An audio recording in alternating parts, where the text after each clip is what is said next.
Man, I don't believe in Bitcoin because no one will say who started it and why. Since there's no transparency, you don't know what the initiator's angle is. Does someone have a back door into Bitcoin?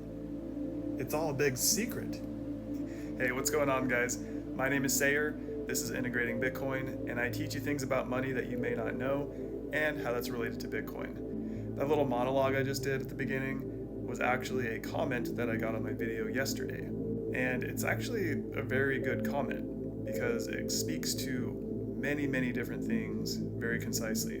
There's so many angles that you could approach this with, and you can go pretty deep into the explanation. So what I'm going to do with this video is try to cover that from a somewhat high level and explain why all of those arguments shouldn't necessarily be a concern if you have the right perspective. Before we get started though, I just want to mention that I'm not trying to make fun of anybody specifically.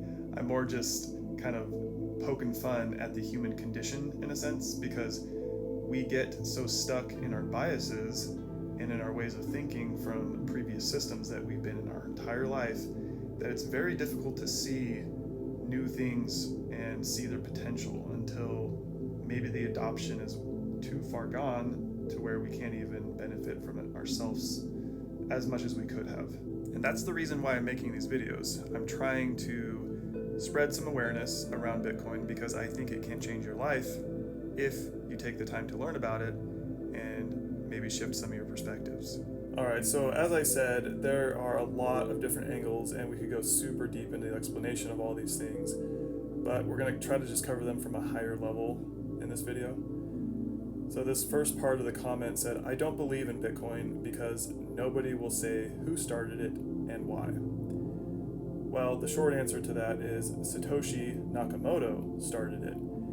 And it's true that we don't know who that is, or if it's just an individual person or a group of people, but that's actually kind of one of the beautiful things about Bitcoin. And I know that might not really make sense right now, but we will cover something else a little bit later in this video that'll tie this back in to where not knowing who the founder is actually a good thing. So now that brings us to the why. Why did Satoshi Nakamoto create Bitcoin to begin with? And the answer to that is because they knew that the current monetary systems are broken. And these systems, they're actually designed in a way that allows your time and energy to be stolen. And that happens in ways that are transparent to us. We often don't even see it happening, and we just feel over time the slow bleed of our life getting harder and harder and harder, and maybe we don't truly understand what's happening. But it's because of our financial system that that's happening. Satoshi Nakamoto gave a monumental gift to humanity called Bitcoin, and it serves as an off-ramp of sorts from the current financial system into a new sovereign monetary system where you control everything. You don't have any third parties that are giving you permission or that you have to trust. You don't have to trust anything. Bitcoin is a trustless system because everything with Bitcoin can be verified. So what do I mean by that exactly? Whenever you have to trust an entity with your money, that means you don't have full transparency into their systems. So that's with our current monetary system. If you put your money into a bank, there's no way for you to truly verify that that money is in the bank. You just have to trust the bank that it is in there. Remember that money is just a ledger system. It's an accounting system that shows who has what economic energy in the economy. The bank's ledger system is closed. You can't look at their ledgers, and you definitely can't verify anything on them. You have to trust that they are managing their ledgers appropriately. But with Bitcoin, you can actually verify that the ledger is valid because it's a public, decentralized ledger that anyone can participate in and anyone can view at any time. Moving on with the comment. Since there's no transparency, you don't know what the initiator's angle is. This is very similar to the first part of the comment, but essentially, like we discussed, Bitcoin is there to provide financial freedom for anyone who chooses to participate. It's not forcing you to use it. Bitcoin doesn't need you to succeed. It will succeed whether you participate or not. Another beautiful thing about Bitcoin is that all participants win. It's not necessarily founder or some person that started it that had a large share of the company, because there is no company for Bitcoin. Anyone who participates in the network helps everyone else in the network because it strengthens it. Bitcoin is a technology network, but it also creates a network of people that have a vested interest in using and protecting it. So while the founder itself isn't transparent, as in we don't know who they are specifically, the intentions of what the founder was doing with Bitcoin is very clear, especially when you study it. And the last part of the comment, does someone have a backdoor into Bitcoin? It's all a big secret. I'll explain what a backdoor means in this context for anyone who doesn't know.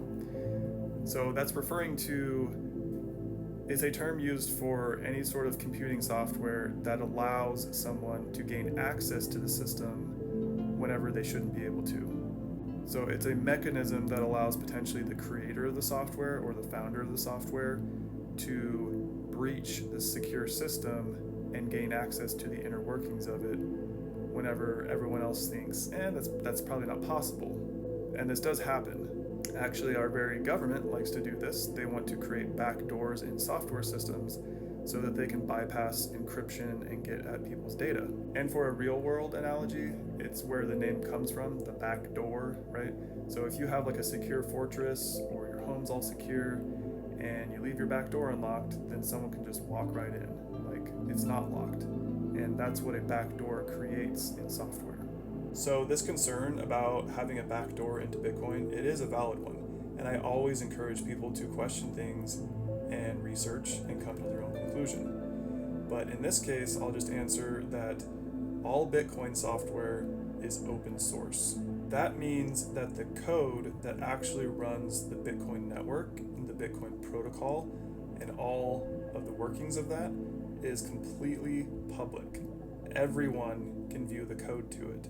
There have been numerous studies into the Bitcoin code to try and locate a backdoor, and none has ever been found. Essentially, it's been proven that there is not a backdoor into the Bitcoin code. So really, it's not a secret at all. Anyone can vet the code and look in there and see what it's actually doing. So what's the opposite of open source code? Well, that's closed source, and that's what your bank uses. You can't see the code that they use for operating all their banking systems. You don't know how it works. And I can guarantee you there's probably backdoors all over the place in the financial systems code base that allow our government to kind of take a peek into our financials if they want to, and potentially lock your account down or stop your funds from transferring, whatever they want to do.